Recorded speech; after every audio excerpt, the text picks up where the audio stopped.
একটাই আমার কাছে আমি আপনাদের কাছে ভিক্ষা চাইলাম একটা মানুষকে সাহায্য করতে পারো না, মানুষ বিপদে পড়ে যাচ্ছে তোমরা মানুষকে সাহায্য কিছু করতে দিয়া যান আপনারা জোর করে চাইতেছেন কেমন মানুষ আমারে দিয়া যান কি জীবন কাজে তোমার লাগবে বহুত দূর থেকে আইছি 2000 টাকা গাড়ি ভাড়া টাকা করতে সাহায্য জানেন করো সাহায্য না করতে পারলে ভাই তুমি যদি জামালপুর থেকে আসছি আমি অন্তত ভিডিওটা শেয়ার অনেক করতে কষ্টে পারো তাই না আছি না জায়গা ভাই শেয়ার করতে তো মনে হয় কেউ থাকলে দিয়া যান আর Share আপনার করতে ভাড়ার টাকাটা আমার কাছে নাই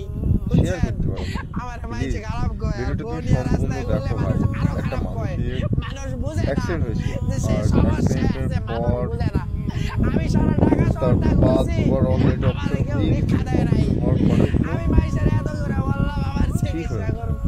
আমারে ফের কেউ বলছি দেয় নাই, জানেন অপারেশন করতে হবে আর অপারেশন করলে এবার অপারেশন কি করবো সাকসেসফুল ভাই, হবে আমি মরতেও পারতাছি না সাকসেসফুল আল্লাহই ভালো আল্লাহ জানে আমারে নিয়ে যায় না এবার কেন আমারে সারা অপারেশন দেশের হয়ে গেছে মানুষের সম্পূর্ণ কাছে পাড়া আমি ঠিক হয়নি ফের ভিক্ষা একবার চাইতেছি আমি হবে পাওনা বাঁচানোর জন্য ঠিক আছে আমারে কিছু আপনারা আর কিছু প্রবলেম আছে সাহায্য সেইগুলো ঠিক করেন করলে কিছু করতে সাহায্য হবে করেন যতদূর আমার সামর্থ্য আছে জীবনের ততদূর করে দিই শেষ সামর্থ্য করে নিয়ে আমার করে জীবন করে নিই লাইফটা শেষ হয়ে আর গেছে এবারটা অপারেশন এই যে করলে মরণ অটো বলছি ইনশাল্লাহ ঠিক হয়ে এই যাবে অটোর জন্য সকলকে কত মানুষ মারা উদ্দেশ্য যাচ্ছে রাস্তায় আর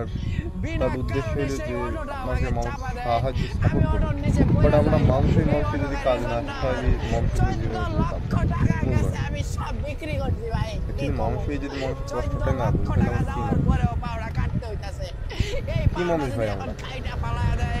আসলে আমার মানুষের জীবনটার কষ্টটাই কি বুঝতে নাম পারতাম আছে মানুষ কোন একটা মানুষ দিকে? বিপদে পড়ছে কি নাম তার আছে? কষ্টটা অত এই বুঝতে হবে পাওড়া যেন কাটতে না হয় সে বিপদে আপনাদের পড়ছে কাছে আমার অনুরোধ আমার সাহায্য করেন আমি চিকিৎসা করলে ডাক্তার বলছে আমরা তো আমাকে সেইটাই তো 12 বুঝলাম তাহলে সপ্তাহ আমরা কি সময় হবে দিছে আমরা তো অপারেশন করার একটা 12 সপ্তাহ পর আমি দাঁড়াইতে পারবো